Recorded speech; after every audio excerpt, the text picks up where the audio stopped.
Welcome back to the Passion for Craft podcast. Today, we are graced with the master of the master, I would say, the Robert Adam. So if Brent's the master of the podcast, this is Brent's instructor at North Bennet Street. Master builder, skilled in every way, a legend. I've heard your name said in praise more times than I can think of. So oftentimes it's accompanied by asshole. But, let it be. Yeah, everyone's a fan. So, Robert, we're really excited. I'm especially excited to have you on the podcast just because of all that you've taught him and more that I want to know just about everything. So it's an exciting guest appearance. So we are doing the podcast in Boston. Hopefully we'll do more of these. This is a great opportunity to catch up with an old friend, bring him on this podcast and talk about the stuff that I always talk about. So I assume it came from you a lot about craft and where we are with stuff and things like that. So this is going to be fun. Yeah. Thank you for being here. Okay. Well, thank you for being here. Yeah, for sure. So should we say where we are? Yep. This is Shirley Center. Town of Shirley was named after the colonial governor, William Shirley, as a way to ingratiate the townspeople to become a municipality. So what year was that? That was 1758. Okay. Wow. And Shirley had broken off from Groton. Groton was one of the original plantations and so forth. So we were established. We weren't incorporated until 1820s or 30s or something like that. Once the government got really going. But Shirley Center is a local historic district, and it's the National Register Historic District. The building that we're in is a Shaker House. It's the only Gambrel Shaker building other than their meeting houses, and there are 3 Gambrel Shaker meeting houses. One at Canterbury, New Hampshire, one that is now out at Hancock, Mass., that is from Shirley. And so Shakers, just so we're clear, they were a religious community. Yes, the Shakers were a religious community. They're mostly known for their craftsmanship. Yeah, true. And they were celibate, and that was probably one of the reasons that they didn't last too long. But the Shaker, like seeds and Shaker things, were always like top quality, right? Oh yes. They were the first to really do packaged seeds. They would send people out all over the Northeast and down into the South with seeds. They'd go off in a wagon in the springtime, and they'd come back empty. And so the seed industry was very big here in Shirley and in Harvard. We restored about 15 years ago an herb drying house in Harvard and stuff. So it's a very much a historic area, and I was very happy to get this to be able to get this house to move. Yeah. So I remember coming out here. We built that barn, restored that barn across the street, and you have slowly amassed this empire. Well, awesome. People say, "Oh, you've got a village." Exactly. You've got these great houses, and we'll do a video on this after we're done here. So if you want to see more of this, we'll do more of that in the build show video. That's right. On YouTube. So, Robert, I'm in North Bennet Street right now. I was first year preservation carpentry student. That's where I've heard your name said many great things about you, not followed by asshole. So just to give you peace of mind. That was my generation. But, Brent went through the program a couple years ago. In what, 90? 91 to 93. 93. So how was he as a student? Do you have any memories of his time as he was a student in North Bennet? Under your tutelage? Yeah, he was okay. It was good. Your career path did not go the same way that other people's career. Other people were really, out banging nails. Right. You were smart enough to start a business and get going, and that's what we really hope students would be able to do. Yeah. And it's only been within the last probably 10 or 15 years at North Bennet Street that they offer a course in business kinds of things and so forth. When we first started the program in 1984, I had been teaching carpentry there. Yeah. And I had Well, previously... let me back up because Sure. this is, I actually did want to know the answer to that. North Bennet Street, oldest trade school in the country, right? Yes. Oldest continuous trade Yes, school. right. And so I always describe it as a high-end trade school, right? Because violin making, furniture making. It has become that. It has become that. It has become and that. So, Because it was at kindergarten at one point. Yes, It kind of went through. We had the oldest continuously operating daycare center in the United States, and that went to the North End Union, which was a sister organization, a Unitarian organization. So, I was there in 91, 93. You started the preservation program. That's what I wanted to get to. But you were doing carpentry before that. Well, and then, but even start before that, like how did you get into this? Like when I was a kid, when I was 14, I was always interested in woodworking and doing stuff. Yeah. And I was on an academic program, but I had a couple of study halls. Okay. And I don't want to study hall. I don't want to study. And so I want to go to the shop. And so I started going to the shop and so forth. And my shop instructor, his name was Billy Hood, and they spelled his name Houde. He was a French-Canadian kid who came to Fort Devens shortly after World War I as a young soldier and basically never left. And, interesting. So forth. And so in 1984, I went to North Bennet Street after having taught. I had taught in a regular comprehensive high school for a couple of years, and then I went to a vocational school. I went to the Neshoba Tech vocational school, and this was back in the mid-70s. They got a grant from the federal government to start a restoration program. And what year is that? This would have been like 74. That is really early, right? For a preservation program? Oh yes, no, it was the first secondary preservation program in the United States. And they called it a restoration They grant? called it a restoration program. Yeah. Interesting. And so forth. And that worked for a while. There was a lot of interest initially, and then it sort of waned off.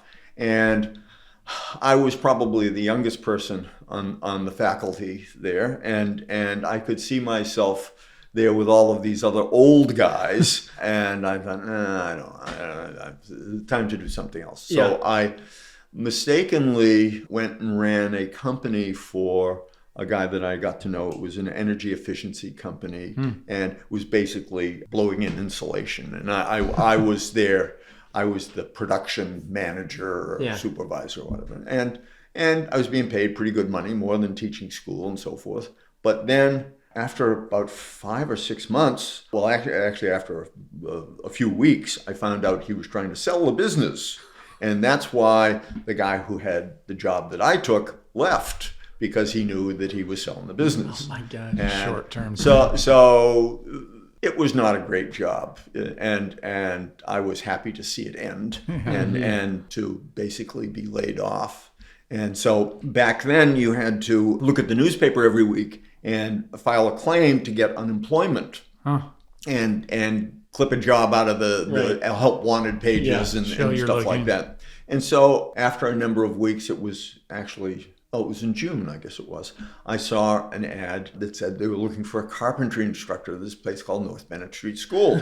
And I thought, well, okay, this is great. I mean, I know I can do that. And that's an easy thing. And so I applied for it. Then I got a phone call. Can you come in tomorrow? We'd really like to interview you and so forth. And I said, well, okay, that's fine. Well, where are you? Where do I park? Oh, there's no parking here. You've learned that. Still the case. Well, where do I? Well, you got to put it in a garage.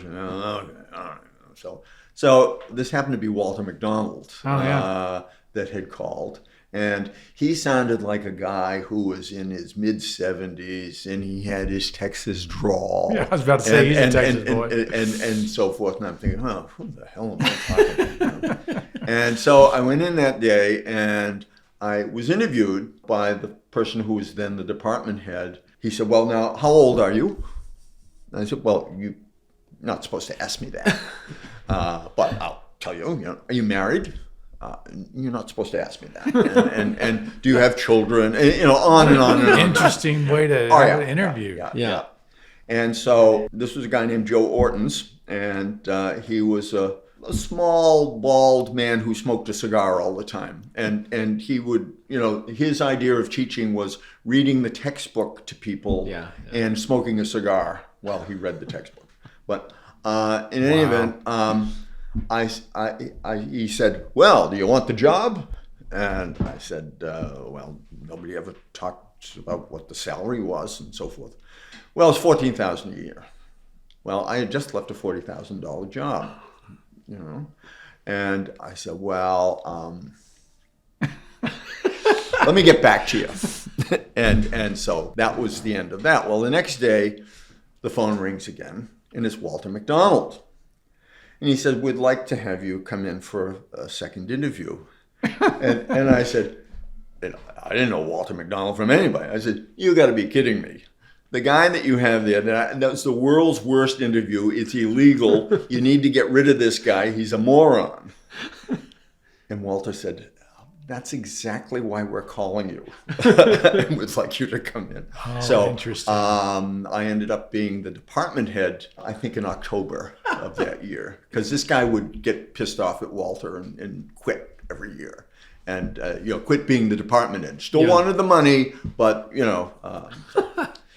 So that's how I got there, and I taught carpentry for a year, and then I came back the next year. In September, in the first few days, I said, look, this is going to be my last year here, and just, I'll finish out the year and so forth, but, I've got other things I really want to do, and I don't want to drive to Boston all the time. And actually, I was taking the train then. Were you living in Shirley at the time? Oh, yes, no, living over here, across the street. Okay. That's a bit of a hike. Oh, yeah. And so then he said, well, what is it that you want to do? And I said, well, I do historic preservation work. And both he and the director said, oh, write something up. We'd like to maybe start a program with you. And so that's what happened. And it wasn't until the first class came in 86. And that was what we thought back then was that we could teach carpenters who had some carpentry skill, preservation skills. And so that's how we started it. So in order to come into the program, you had to have some basic knowledge of carpentry and so forth. Well, we started off with 6 people, and we even admitted a couple of people in the middle of the year. That was sort of what a number of the programs did. And what we soon realized, we ran it that way for 2 or 3 years, and we realized that no, it's got to be a 2-year program. You got to start at the beginning and so forth and so on. And so that's how it morphed into the 2-year program. So I was fairly early on in that world because I think by probably 88 or 89 we stopped doing the 1 year. That's interesting. Thing. So I didn't realize that the carpentry program had actually been around for longer than the preservation carpentry program. Oh yes, the carpentry program has been around almost as long as the school. Yeah. At the end of World War I, they were training veterans, returning veterans, and they had a carpentry program. And the same thing after World War II and so forth. In fact, when I went there were 3 carpentry instructors. I was one of them. Oh, interesting. And there was an outside guy, and it was actually a 3-semester program, which by the end of the second semester, most people said, I'm not coming back to the third semester of this, because that was the practical outside part. I've learned all that stuff I needed to do. So it's interesting to me because it talked about preservation. Probably that was a pretty early time to be having a preservation program. I mean, were there other preservation programs? The National Trust was running a preservation program out of Tarrytown, New York, and this is at Lyndhurst, the estate that National Trust owns, which is a wonderful place. And a guy named Joe Cellino was the guy who was running it, but Joe was a Mason, And so as a student there, it was a 3-year program. As a student, you got paid $12 an hour, I think, so, some sort of minimal wage. Yeah. And for the most part, what they did was they undercut other bids of jobs to get these jobs for people. And they were mostly masonry jobs. And that somebody would be sweeping a floor for the first 2 months and that sort of thing. So they really weren't learning anything. Right. They had a whole wood shop that no one ever used, and so forth. So in talking with my friend Bill McMillan and Don Carpentier of Eastfield Village, and these are guys who ran historic museum villages. Yes. Yeah. And Bill McMillan was the head of restoration at Richmond Town Restoration in Staten Island. And Don Carpentier had his own thing called Eastfield Village, which was a collection of buildings that he had restored and moved to the property.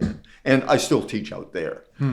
So we talked with Park Service, we talked with any number of people to see what the viability was. Everyone was encouraging and so forth. So that's how the program began. And but we were the new kids on the block, and everybody said, "Who's this? What's this North Bennet Street School?" They think that they're, That's funny to hear. And so my focus was that because we were a nonprofit, we meaning North Bennet Street School, that we would work for other nonprofits. In other words, museums.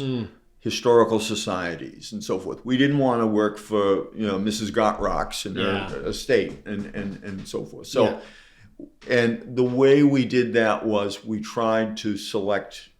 We looked at a curriculum and we tried to select jobs that would reflect that curriculum. And so I would line up jobs a year in advance and stuff like that to see where they would fit in. Right. And Steve has pretty much followed those kinds of things along. He's sort of made it a little more regimented than I was. Well, we never did the same thing twice. Right. And it worked out fine. The problem that I had, we were doing projects, and the second year projects, people were doing individual projects. And so there might be, in a class of 12, there might be 6 individual projects. And they might be taking place in the shop, or they might be on site. And so in the spring of the second year, I was oftentimes driving 200 miles a day. Because we'd go out to visit this one, that one, see how things were going. And that's what I remember. I did the door jams for the Littleton Depot. In the shop, and Steve was working on stash from something that he was building stash for. And we all worked out here at the Whitney House and so forth. I remember you breaking a window. No, this is a window in his car. He had to get into his car. He locked his keys. He locked himself out. I'm not sure that's a true story. It is a true story. I would never lie about something like that. So I think one of the things I came away with from North Bennet Street was, and I think Jackson, we were talking about this yesterday, this elevation of craft. Okay, that I remember where some guy had piped up. The joint had been cut, and the guy piped up, putty and paint, make us what we ain't. And you looked at him with daggers in your eyes, said, we're not doing that kind of crap here. And there is a level and a standard for quality and craft, which we have brought forward to this podcast and asking people to raise their game. That I can tell 20 stories of the things where guys are just accepting this kind of crap level prelude. What is your thought on craft? Where do you think we are? How long do we have? Well, and before you jump in, I think it's so interesting hearing how you started by going to museums and other nonprofits, because ironically, that actually probably raised the name of North Bennet Street way quicker than any other. Because we would, unlike today, where they charge and charge and charge. Right. We weren't. We were charging for materials. Right. Because we were looking for the work. We'd go and we'd, slate a roof or side a building. And, we worked for Mass Audubon. We worked for Strawberry Bank, Sturbridge Village. I mean, all of, historic New England, all of the premier preservation organizations. Well, and then if you're doing those with quality craftsmanship and really precise and everything, then of course your name is going to go I remember, and I guess the thing that's shocking me is how recent the program was. It speaks to the name you built, but you just said I went to North Bennet Street. You had a job. I mean, you just, and unfortunately, most employers thought you knew more than you did. Because they thought, North Bennet Street, the guys, they're journeymen coming out of North Bennet Street. Yeah. No way. You're still learning things. Yeah. You had a good, rounded skill, right? And seen a lot of things. Because when I started my business, I remember talking to a guy, and they didn't know North Bennet Street, but his question was, can you build doors? And I was like, yeah. And I had built a door, but I wasn't like a door builder. Yeah. And so, but I got hired because, you could build a door. And so anyway, that's it. It's interesting. Yeah. Okay. We want to thank ViewRail for their sponsorship for this episode. ViewRail, if you don't know what it is already, it's America's leading manufacturer of floating stairs and a modern cable or glass railings. They handle every part of the process: design, engineering, manufacturing, delivery, and installation. And if you believe it, they've got a 10-year structural and finish warranty on all products installed by a ViewRail certified technician. Nearly all components are made in-house, giving you more control over style, materials, finish, budget, and timeline. All products are designed as modular integrated systems that are engineered for easy installation. It's like putting together an erector set. So thank you, ViewRail. We appreciate you sponsoring our podcast. I do think we've left people on their toes for long enough. I do think everyone's going to be like, what does he think about today's state of craft and all of that? Well, okay. The mission statement for North Bennet Street School is, I'm trying to remember it, but it has the word both craft and trade. And I was on the committee to sort of redo the mission statement, and they didn't want to put trade in it because it has a negative comment. It's a trade school. It's a trade school. Well, it is a trade school, and what we're really trying to do is teach people the skills for a trade to go out and make money. Not to be a dilettante like some of the ones in bookbinding and cabinet and furniture. I'm a retired attorney and I want to, make furniture, for my grandchildren. Right. Well, okay. So they pay and they're good donors and so forth. And there was no bones about it. That's why they would bring these people in. Yeah. I didn't want to see that. I wanted to make sure that people in at least my department went out and got a job and have learned a trade and something that they can't take away from them. Yeah.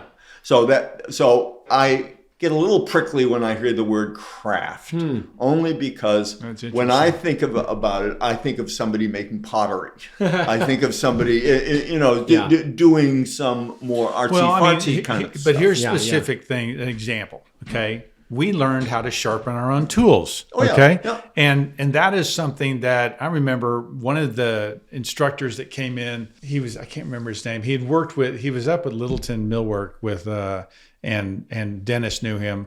But anyway, he came in and I remember saying, well. Steve Nystrom, was it?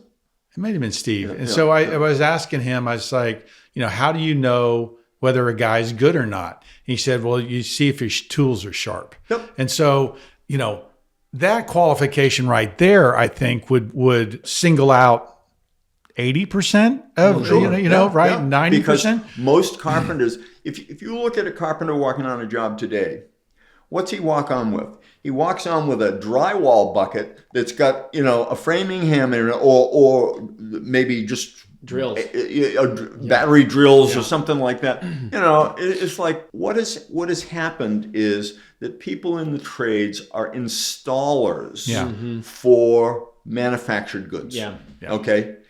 Where what we were trying to do is we made everything that we installed. Yeah. Everything was made. Yeah. Okay. from taking rough lumber and milling Right. it and ending up with, a finished building. Yeah. That's one of the distinctions we even made is we like builders, not installers of things, because a lot of people on job sites today are really good installers, but they don't know anything past that, Right. you know? Don't know anything about how They don't know how to solve problems often. Absolutely. And the thing with historic preservation is when you're working on an old building, throw half of the stuff you learned about framing to code and stuff like that, because they all offer, historic buildings offer so many different kinds of possibilities. There is never anything that is exactly the same. Never. Yeah, and buildings aren't square. And I remember with David, one of my guys who's been with me longest, we would it was a discovery for us. We were working on a depot in Teague, Texas, Temple, Texas. There's a Santa Fe depot, and we were like, that door's square, but it looks out of square, and we had to hang it out of square and make everything work with all the reveals and everything else because it looked terrible square or looked terrible plumb. And so we were like, you kind of can't really hang a door square and plumb in this building because of that. And so there's the problem solving you were talking about. Yeah, absolutely. So, and what I felt that we tried to give students at North Bennet Street School was at least everybody would make a window, make a sash, make an 8-light or a 6-light sash and so forth. They weren't going to become sash makers, right. But they knew how they went together, and they knew then how to fix them, and how to it's too easy to take and put Patron in a hole. It's much nicer to just simply put a Dutchman in. So that's the if there's a craft part of it, it's the hand skills. In my shop, I have thickness planers and jointers and all the power equipment and so forth, but everything gets a hand finish. Everything's planed by hand. And in my retirement, what I'm supposed to be doing is making furniture, but I've been restoring more than making. So You left North Bennet Street when?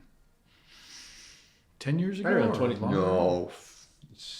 I would have said 20 years ago because that's when Steve jumped 20 in. years ago? It's going to be that long? No, not that quite may be too 20 long. years ago. I think it's about 15 years ago. 15? Yeah. Oh, yes, it is 15. I was 60. I'm 75 now. Okay. There you go. Yeah. There you go. Interesting. And when I left, I didn't know what I was going to do, although I had this building. And I knew that I had to do something over there. And so that was sort of okay. Well, I remember you living over there saying, I'm going to build a house over there in that field, but and then it came later. So the new house here, if we were talking about precision and stuff like that, this was all panelized house. And Like a SIPS panel kind of thing? So the architect that I worked with, named Maureen, and I worked on plans for this addition for like about 14 months. And she kept trying to give me a colonial house. I said, no, I don't want that. I want something that is sort of nondescript, I don't want to upscale that house over this house. Right. I want to try and hide it behind this house because it's a historic district and so forth. And so at the end of it, when we finally decided what the plans were, and by the way, when she showed me all of the floor plans and everything, it was great because she didn't show this house.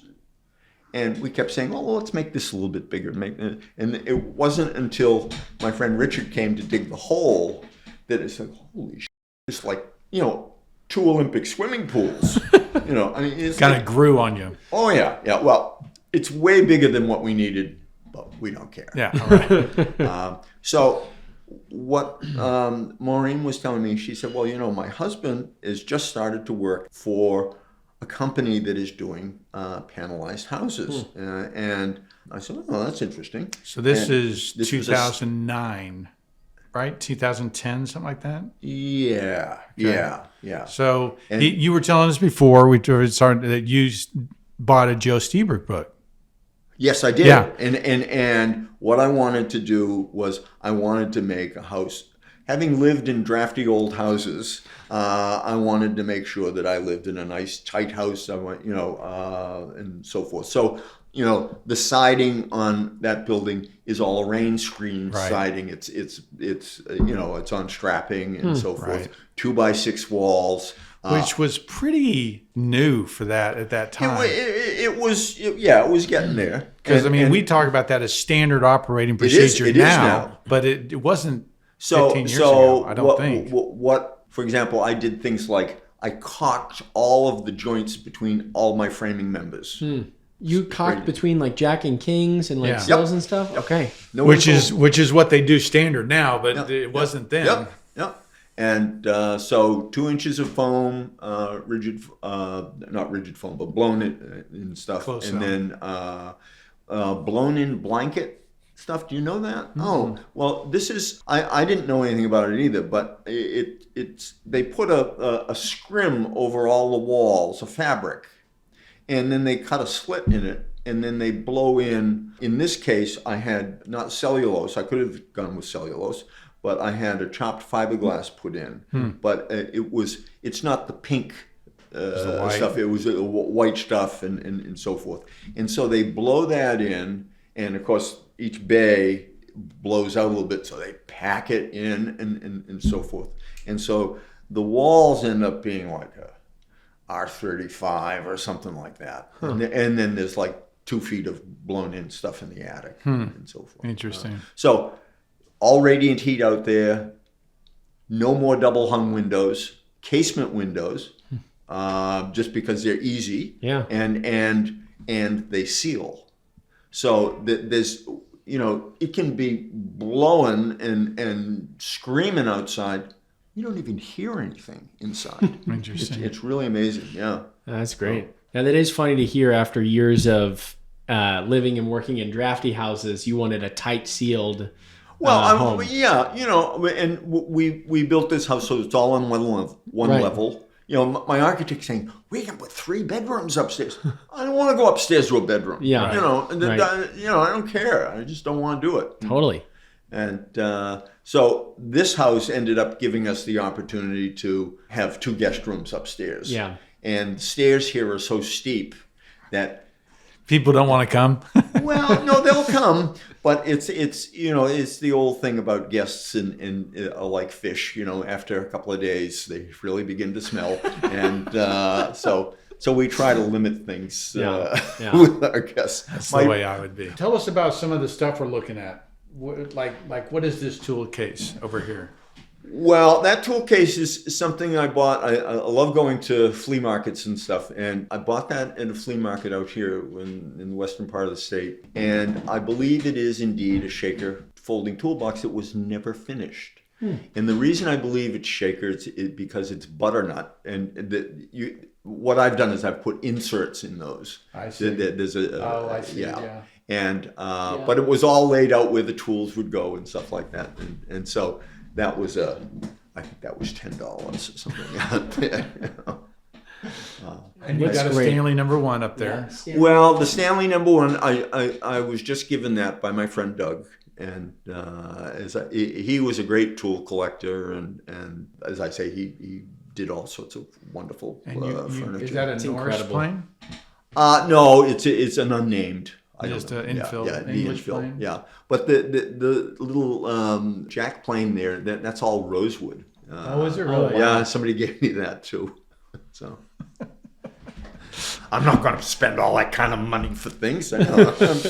Yeah. So you were asking about North Bennet Street and this building. Yeah. What I would do is I would hire students in the summer. You would. And so one summer I had 4 people out here. Wow.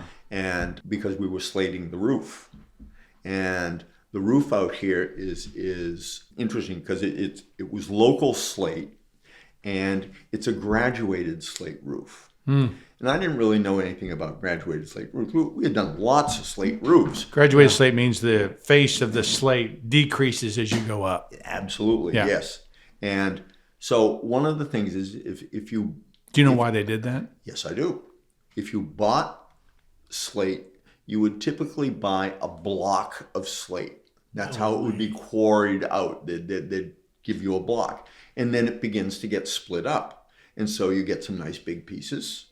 And then they get smaller and smaller and smaller.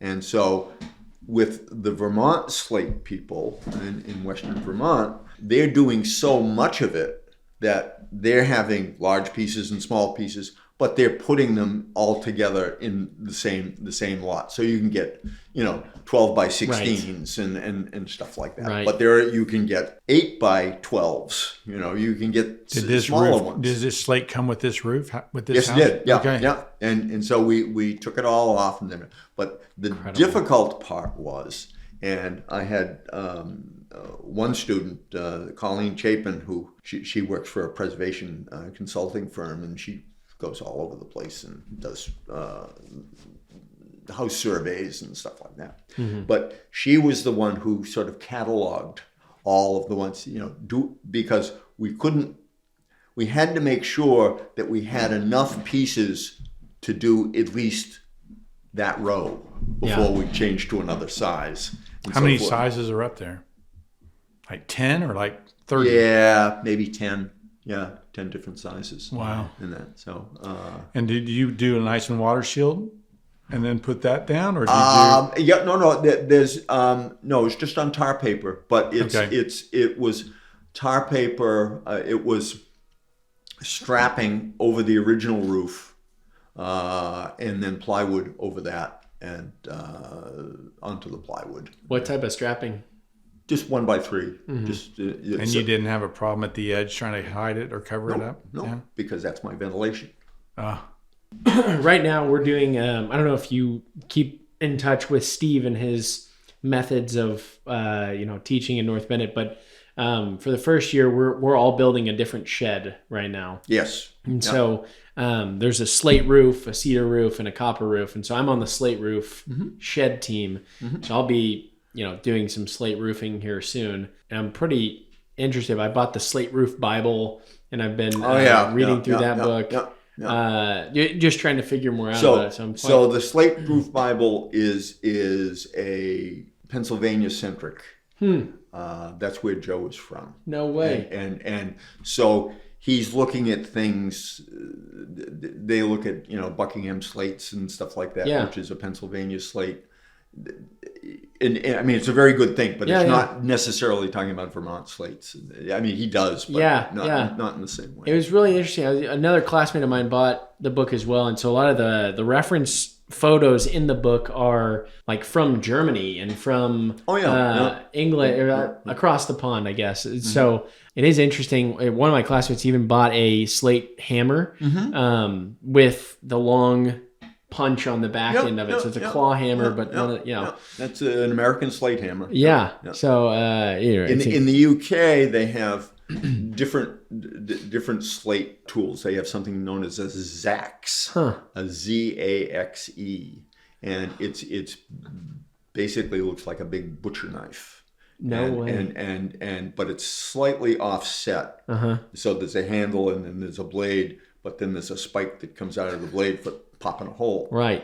Because the slate in Scotland, anyways, where I spent a summer one year. Yeah. The slate there is only hung on one nail. Really? Not two. And so it's really easy to replace a slate because you just sort of slide it over, slide another one up, put it back. Really? Yeah. It's really, and do they fall off more because there's one nail punch through, or? I mean, I guess it doesn't matter if the replacement's that quick. So, sometimes they're not even on. They're on wooden pins. Yeah. The earlier stuff. Well, we had a foreboding word of warning from one of the second year instructors who basically said, "Have you figured out the headache with slate roofs yet?"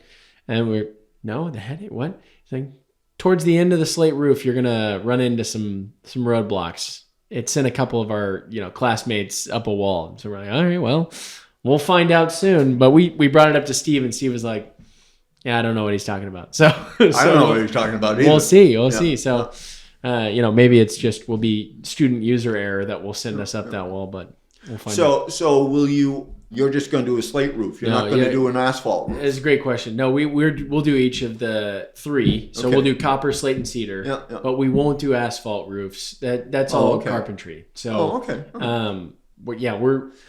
I could be wrong. That could be done later, but right now, no asphalt. One of the things that was probably a weak point in our program, the way we were running it, was that we weren't teaching enough standard framing. Yeah.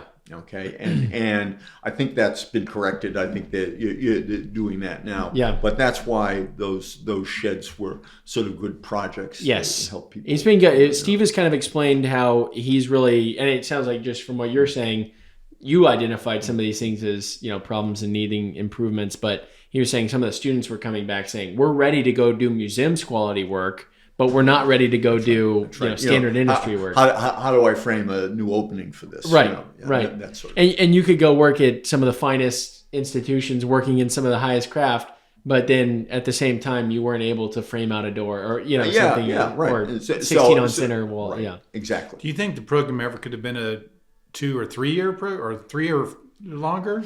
2 years, I think, is about the most that people can, I'm on the advisory board down at the ACBA, the American College of Building Arts. In In Savannah. Charleston. Savannah. No, you're right. It is Charleston. Charleston. Yes. It's a 4-year college. Yes. And they're they give an undergraduate degree. Yeah, and so but they started off with giving just a certificate.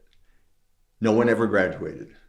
And in that program, no one ever got that part. Now they're having people graduate and so forth. I think they went through a long time of trying to get accredited. But who's the director down there? To Admiral something. I met him once. Former military? Yeah, he's a military guy. Oh, then that's Major or Admiral or something. He's a military guy. Yes, sir. Yeah, exactly. I think they had a little bit of a difficult time getting accredited. Oh, they did. I know they did. And building, and that whole strategy of, to be an accredited school, they had to offer, English. And so they try to steer those. There would be a job for you. You could teach English. Yeah, thanks, Robert. Well, you've had experience. Yes, I did. Anyway, it's just interesting, to hear you say one thing we didn't do or something. What else would you, fix or would you have changed or anything like that? Anything? Well, I would have done more masonry. Okay. We did it when it was necessary, but I'm really not a mason. Mm-hmm. Although we should have done more plastering. But again, finding those jobs is sometimes difficult. What I did do after I had sort of stepped away from North Bennet Street, we were going to plaster here in the building, and I did 2 groups of I think 5 or 6 students one week, and then the next week, and they came out and they were. One group, let's say, worked on this room and did it from start to finish. Yeah, we did the Shaw House when I was there, and so we did do plaster there. So I do remember that, and I think I agree with the masonry piece. That was something I wish I knew more about. We have a mason coming out for 1 week. He's an Italian guy who does masonry work, and he's. At least for first de Blasio. Year. Is that right? I believe so. Okay. Yeah, he's a friend of Not Dennis's. Bill de Blasio. The New York mayor. No. Very Italian name. But I think his name is. I think that may be who it is. I think what happens in Texas is it's a big masonry state, biggest masonry state I think there is as far as a product being put on new houses. But on the commercial historical fronts, we're always testing mortars and to find out the lime quantity and things like that.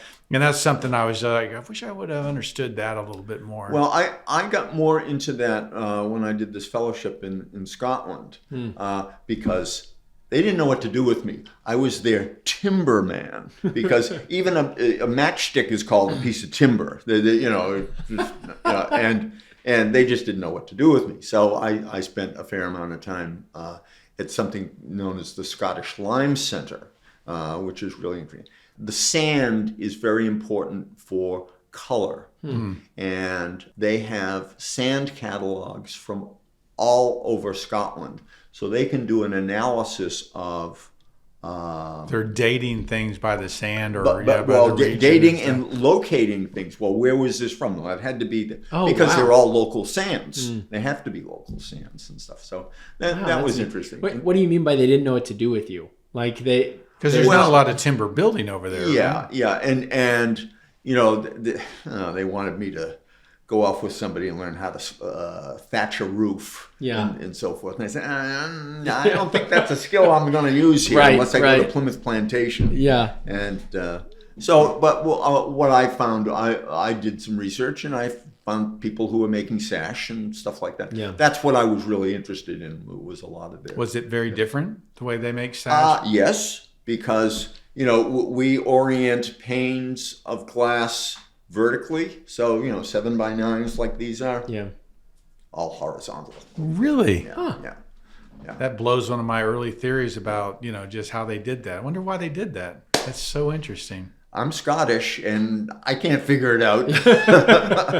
Because we would have gotten our sash building from the English, right? So why would it maybe have been? Oh, maybe. Kind of maybe. A lot of the early sash that we have in this country, people were experimenting with this, and they were experimenting in the UK, they were experimenting over here. I think it was late getting to Scotland, wood sash, because wood was very difficult to come by. And, most of their buildings... would have been leaded glass or steel windows and stuff well, like yes, they might be a leaded glass or, in the UK, they were doing a lot with cast iron windows and so forth. It was interesting to see. And one of the things that I was able to do when I was there, I worked with Historic Scotland conservators, and I went and looked at their tools, and none of them were sharp. And I said, how about if I teach you how to sharpen tools? and they and I sharpened a whole bunch for them. Isn't that fascinating? Yeah, and it's like, what conservation program did you go to? Yeah. Did you use oil stones or water stones? We've used everything. Really? Okay. I use an oil stone is what I use. What's your justification behind that? What you're used to? Being old. Just what you grew up doing.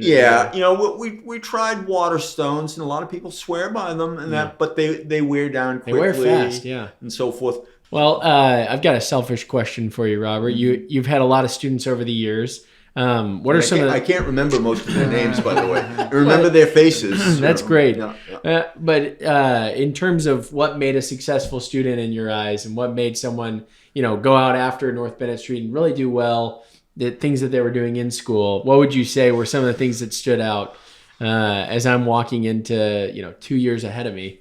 You could tell pretty soon who was at the top of their game and who wasn't. What do you mean by top of their game? Well, I mean, or who was able to... Okay, let me give you an example. Yeah. We would have at least one woman. Mm-hmm. And some years we'd have multiple women. And we wanted to give women an opportunity to come into the program. I think there was one in the class ahead of us and 4 in ours. Yes, right. And we wanted to have, rather than just having one person there, it was always difficult. Yeah. But what we found was that women who didn't have the background that men did in construction and woodworking stuff, that women ended up being better woodworkers because they were learning it all. That some of the students that we had that had experience, you had to have them unlearn. Yeah. This is the way you need to do it, not that way. I actually scoffed at you earlier, something you said when you said we wanted to have a prerequisite that they were carpenters. Yeah. I was like, that probably was harder. Because it was very difficult. And what we realized, I'd say, okay, well, when you lay out a roof and you use it, I don't want to do that. And it was like one person in the class would know how to do something, and 4 or 5 people wouldn't know how to do Yeah. it. And so that's why we've had to go back to basics. Yeah.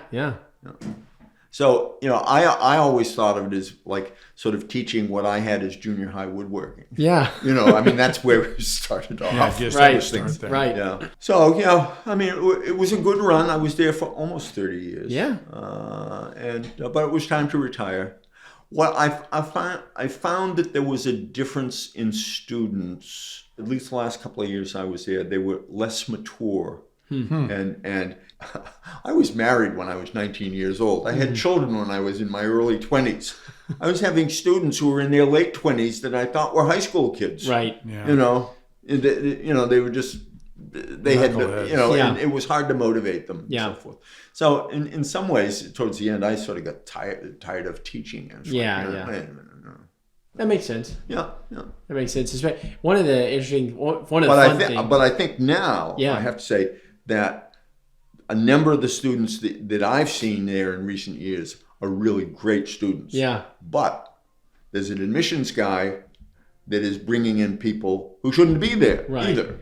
And they're trying to fill numbers. And that's... Some of that was COVID, though, right? Well, I'm so glad I was not there for COVID. That would have been awful. Because I really take my hat off to Steve. You got this camera thing, and they figured out things. And I can't imagine virtually learning what we're learning right now. Yeah. I can't imagine it. People took benches home to work at home on project. It's just like, wait a minute, I didn't sign up for something like that. Yeah. Sure.